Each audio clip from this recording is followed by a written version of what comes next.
Okay, good evening students. અવાજ નહીં. હવે અહીંયા ધ્યાન આપજો. ગરબા રમો ત્યારે રમજો. હમણાં દાખલા ગણવા તરફ ધ્યાન આપો.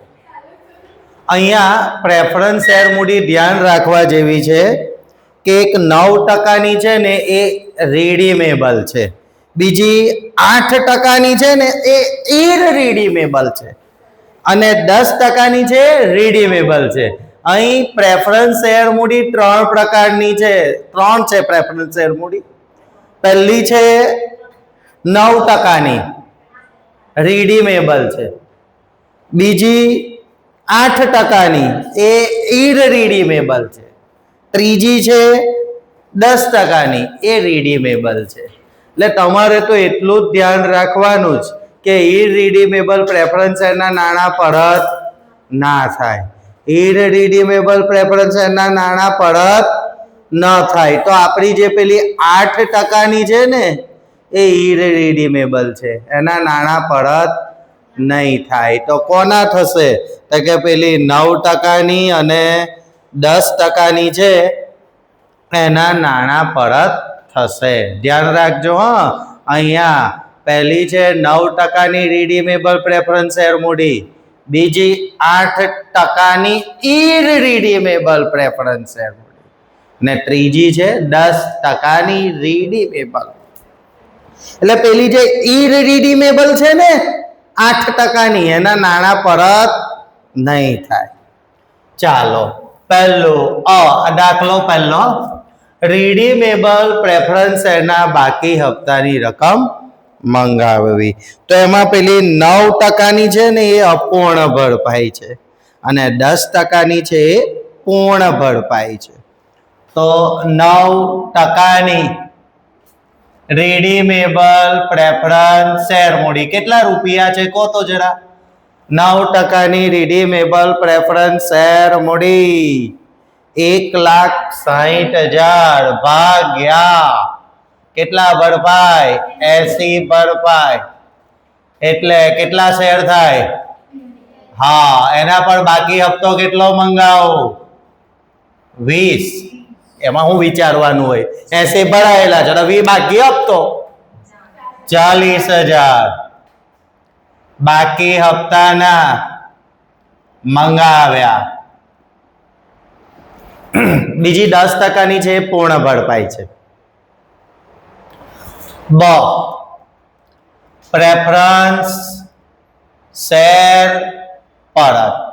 પ્રેફરન્સ શેર પરત એમાં 9%ની રીડીમેબલ પ્રેફરન્સ શેર મૂડી, 9%ની રીડીમેબલ પ્રેફરન્સ શેર મૂડી કેટલા શેર? 2000 શેર. દરેક રૂપિયા 100 નો 2 લાખ. બીજી 8%ની છે ને એ ઇરરીડીમેબલ છે, ઇરરીડીમેબલ એટલે એના નાણાં પરત નહીં થાય. બીજી 10%ની રીડીમેબલ પ્રેફરન્સ શેર મૂડી, 10%ની રીડીમેબલ પ્રેફરન્સ શેર મૂડી 3 લાખ ભાગ્યા 100. 3000 શેર, દરેક રૂપિયા 100 નો 3 લાખ. ધ્યાન રાખજો, ભૂલથી ઇરરીડીમેબલ ના નાણાં પરત નહીં કરી દેતા તમે લોકો. રીડીમેબલ ના થાય, ઇરરીડીમેબલ ના થાય. 5 લાખ રૂપિયા પરત કરવાના છે. કેટલા ટકા પ્રીમિયમે? વત્તા પરત પ્રીમિયમ. કેટલા ટકાના પ્રીમિયમે પરત કરવાના છે? 10%ના 50,000. 5,50,000 પ્રેફરન્સ શેર પરત. પ્રેફરન્સ શેર પરત એમાં મૂળ પ્રેફરન્સ શેર મૂડી કેટલી? મૂળ પ્રેફરન્સ શેર મૂડી કેટલી? પરત પ્રીમિયમ કેટલું? મૂળ પ્રેફરન્સ શેર મૂડી 2 લાખ, 3 લાખ, 5 લાખ. પરત પ્રીમિયમ 50,000. પરત પ્રીમિયમ મૂળ પ્રેફરન્સ શેર મૂડી 5 લાખ, પરત પ્રીમિયમ 50,000. પરત પ્રીમિયમની જોગવાઈ 3 જગ્યાએથી કરું. આ રૂપિયા હું ક્યાંથી લાવું પરત કરવા માટે? જામીનગીરી પ્રીમિયમમાંથી. નવા શેર પ્રીમિયમથી બહાર પાડતા, નવા શેર બહાર પાડતા મળેલ પ્રીમિયમમાંથી, નવા શેર બહાર પાડતા મળેલ પ્રીમિયમ, અને હજુ ખૂટે તો નાનોમાંથી લાવીશ. જામીનગીરી પ્રીમિયમમાંથી લાવું, નવા શેર બહાર પાડતા મળેલ પ્રીમિયમ હોય તો તેમાંથી લાવું, નાનોમાંથી લાવું. આ રૂપિયા ક્યાંથી લાવું?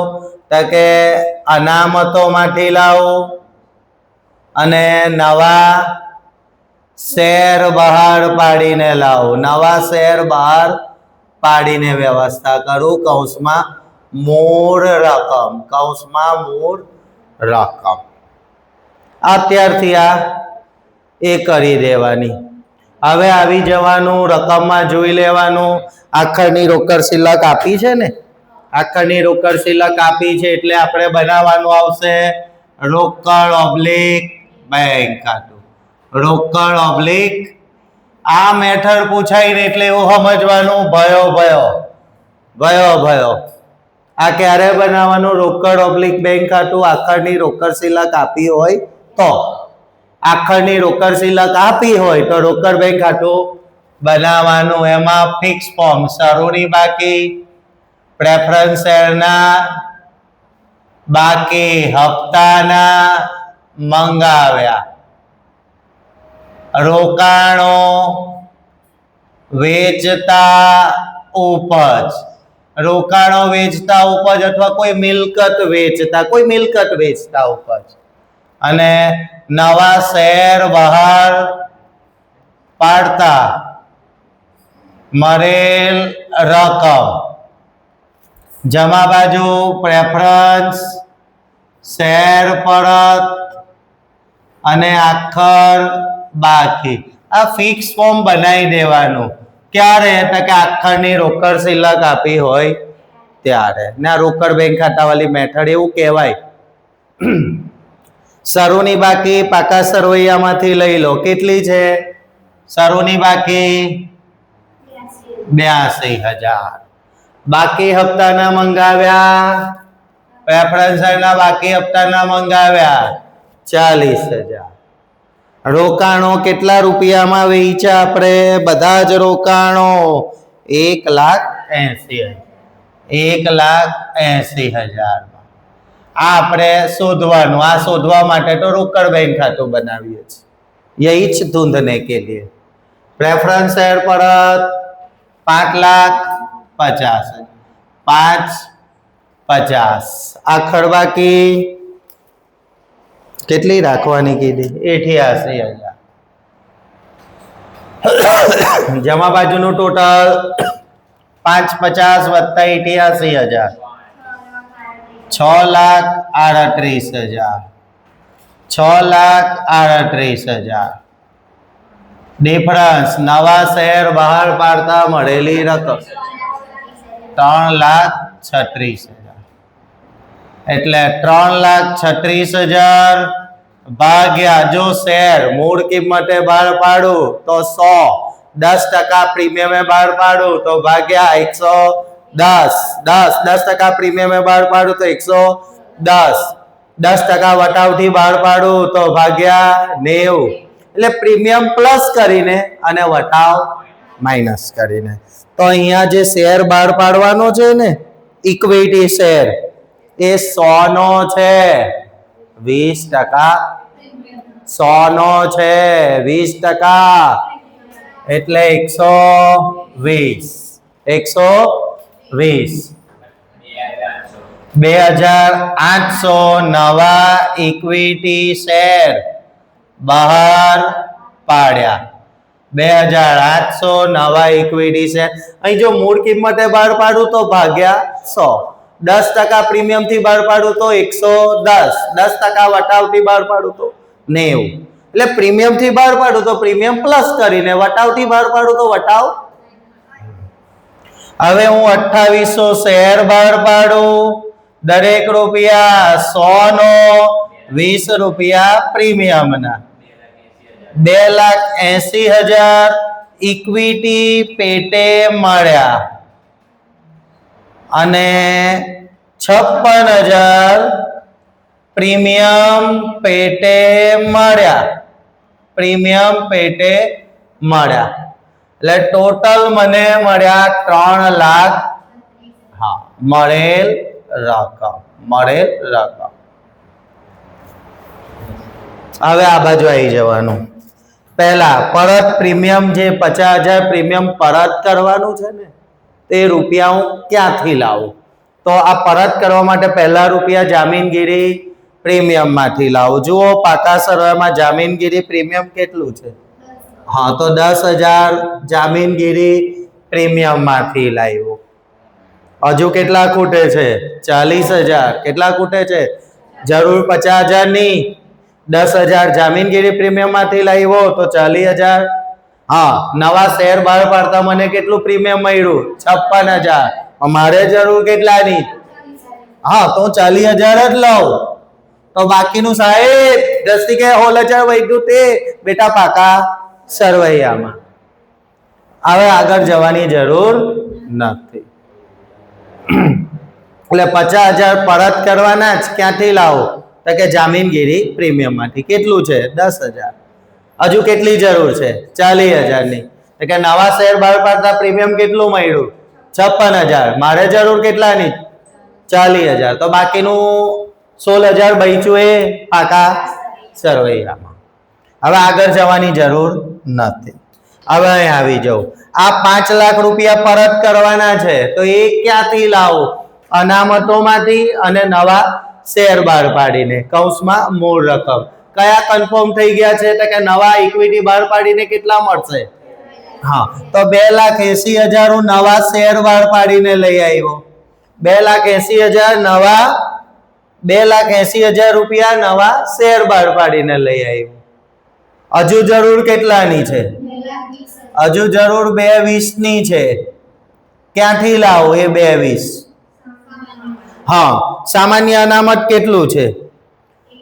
સામાન્ય અનામત માંથી લાવો તો કે સામાન્ય અનામત કેટલું છે? 1,10,000. પછી ક્યાંથી લાવો? નાનું માંથી. હવે નાનું વાપરતા પહેલા પેલી રફ ગણતરી તમારે કરી લેવાની. નાનું વાપરતા પહેલા પેલી રફ ગણતરી કરી લેવાની. કઈ? તો કે મારી પાસે નફા નુકસાન ખાતું કેટલું છે? નાનું કેટલું છે? 1,40,000 પાકા સરવૈયામાં છે. એમાં રોકાણ વેચાણનો નફો થયો હોય તો પ્લસ ને ખોટ ગઈ હોય તો માઇનસ. તો જોવાનું પાકા સરવૈયામાં રોકાણો 1,90,000 ના, વેચા 80,000. રોકાણો 1,90,000 ના છે, વેચા 1,80,000 માં, એટલે 10,000 ખોટ ગઈ. માઇનસ રોકાણ વેચાણની ખોટ 10,000. એટલે આપણી પાસે નાનું છે 1,00,000. હા, આ કામ પહેલા કરી લેવાનું. આ કામ પહેલા નાનું વાપરતા પહેલા આ કામ કરવાનું. નાનું વાપરતા પહેલા આ કામ કરવાનું કે નાનું ખાતું મારી પાસે કેટલું છે? 1,40 છે. એમાં જો રોકાણ વેચાણનો નફો થયો હોય તો એ પ્લસ કરીશ અને ખોટ માઇનસ કરીશ. એટલે હવે મારી પાસે નાનું કેટલું ગણાય? 31. હવે અહીં જુઓ, અહીં મારે જરૂર કેટલાની છે? નાનું માંથી કેટલા લઉં? જરૂર કેટલાની જ? હા, 2,20 ની જરૂર હતી. સામાન્ય અનામત માંથી કેટલા લીધા? 1,10. તો બાકીના ક્યાંથી લઈ લઉં? નાનું. નાનું મારી પાસે અવેલેબલ કેટલું હતું? 1,30. એમાંથી મેં વાપર્યું કેટલું? 1,10. તો બચ્યું કેટલું? એ પાકા સરવૈયામાં. આપણી ગણતરી પતી. હવે આપણે એની આમ નોંધો. પહેલી, બાકી હપ્તા, બંને આમ નોંધ બાકી હપ્તાના મંગાવો એની. રોકડ ઓબ્લિક બેંક ખાતે બાકી હપ્તાના મંગાવો. રોકડ આવે, રોકડ ઓબ્લિક બેંક ખાતે ઉધાર. તે પ્રેફરન્સ શેર બાકી હપ્તા ખાતે કેટલા બાકી હપ્તાના 40,000 તે પ્રેફરન્સ શેર બાકી હપ્તા ખાતે 40,000 નંબર 2 પ્રેફરન્સ શેર બાકી હપ્તા ખાતે ઉધાર 40,000 તે પ્રેફરન્સ શેર મૂડી ખાતે 40,000 હું તો એક જ આમ નોંધ કરું છું રોકડ ઓબ્લિક બેંક ખાતે ઉધાર તે 9% રિડીમેબલ પ્રેફરન્સ શેર મૂડી ખાતે એકમાં જ પતી જાય છે ચાલો પહેલી નંબર 1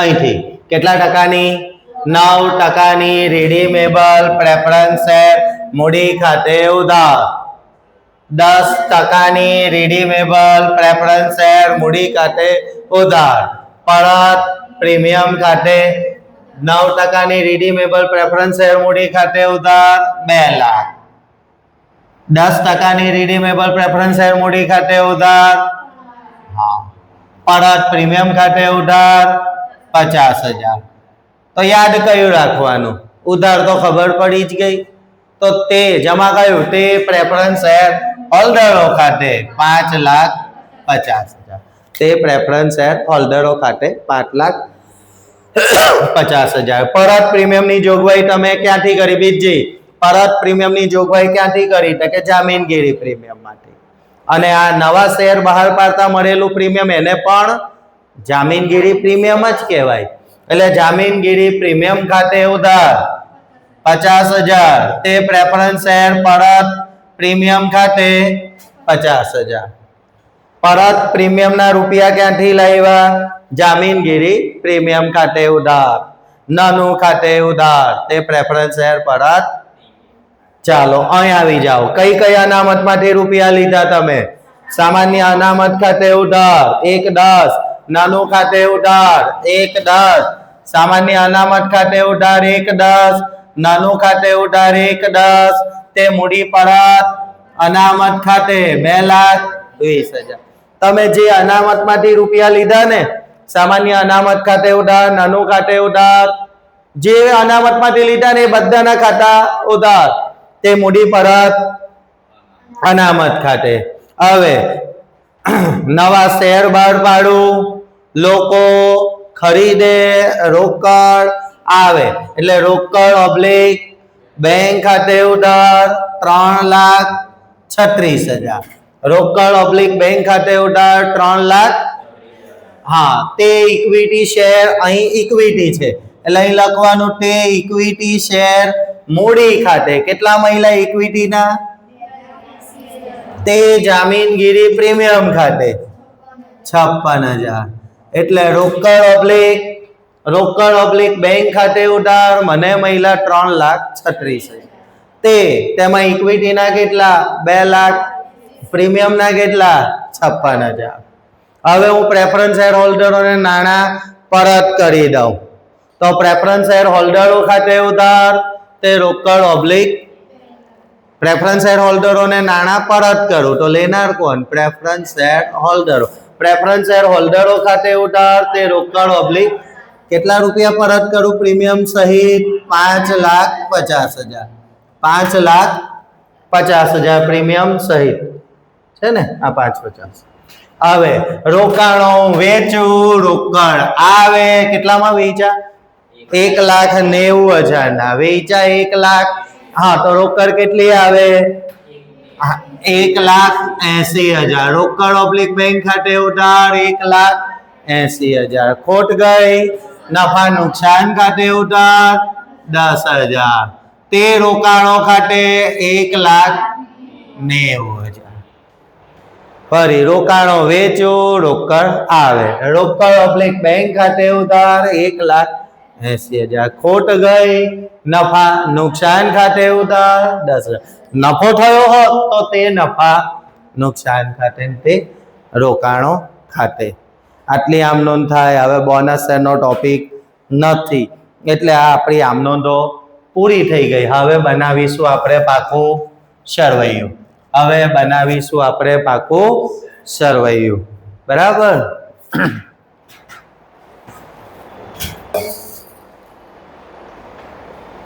ચાલો હવે પાકું સરવૈયું આપણે બધું વધારા ઘટાડા બાદનું બનાવવાનું.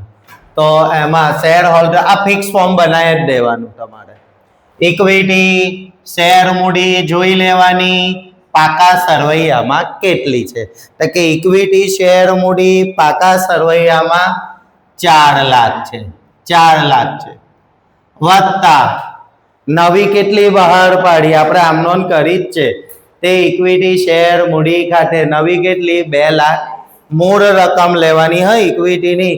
આ અહીં જોઈ જ શકો છો તમે. એટલે 4 લાખ નવી 2,80,000 એટલે તમારે ઇક્વિટી શેર મૂડી લખવાની 6,80,000. 4 લાખ જૂની વત્તા 2 લાખ નવી આપણે ગણી ને ઇક્વિટી પેટે મળ્યા તે.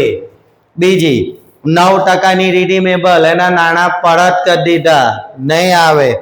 8% ઇરરીડીમેબલ 8% ઇરરીડીમેબલ પ્રેફરન્સ શેર મૂડી કેટલી છે 8% ઇરરીડીમેબલ એના નાણાં પરત નથી કર્યા આપણે 1 લાખ ને એના નાણાં પરત થાય નહીં એટલે 7,80,000.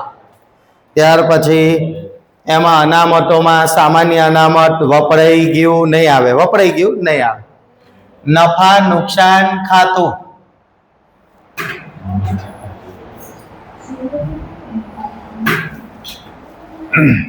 નફા સામાન્ય અનામત વપરાઈ ગયું એ નહીં આવે. નફા નુકસાન ખાતું આપણી પાસે બચ્યું તું 1,30 એમાંથી આપણે વાપર્યું તું 1,10 20,000. જામીનગીરી પ્રીમિયમ જે પાકા સહમાં છે તે વપરાઈ ગયું હતું પણ નવું જે હતું ને નવું કેટલું મળ્યું હતું આપણને 56,000 એમાંથી અહીં કેટલું વાપર્યું હતું 40 એટલે બચ્યું તું કેટલું 16,000. જૂનું આપણું જૂનું જે છે એ વાપરી કાઢ્યું હતું 10,000 બરાબર વાપરી નાખ્યું હતું. અહીંયા નવું મળ્યું હતું 56,000 એમાંથી અહીં વાપર્યું 40,000 બચ્યું 16,000 બરાબર. અને હા એક નવી અનામત ઊભી થઈ તે આવશે મૂડી પરત અનામત. મૂડી પરત હા નવી અનામત ઊભી થઈ તે મૂડી પરત અનામત ખાતે 2,20,000. હા એ બોનસ શેર આપવામાં વાપરી નાખી હોય તો નહીં આવે. બોનસ શેર આપવામાં વાપરી નાખી હોય તો નહીં આવે પણ અહીં વાપરી 2,56,000 2,56,000. ચાલુ દેવામાં શું છે લેણદારો જ છે. ચાલુ દેવામાં એ વેપારી દેવા એમાં લેણદારો કેટલા 80,000 એટલે ટોટલ 80,000 11,16,000. ચાલો મિલકતોમાં બિન ચાલુ મિલકતો કાયમી મિલકતો દ્રશ્ય એના પર કોઈ હવાલો નથી બેઠી લખાવો. ચાલો દ્રશ્ય જમીન 1 લાખ પછી મકાન 2,83,000 પછી સાચા યંત્રો 2,55,000 ટોટલ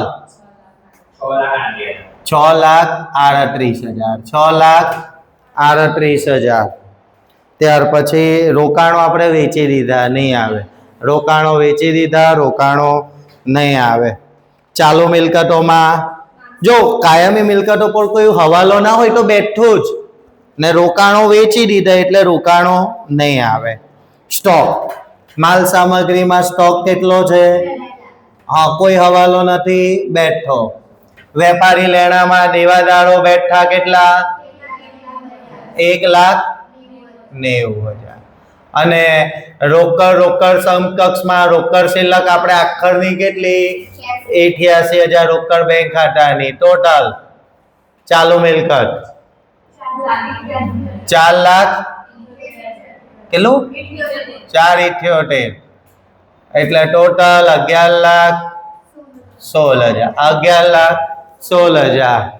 ધ્યાન રાખીને પાકું સરવૈયું બનાવવું. જય હિન્દ, જય ભારત.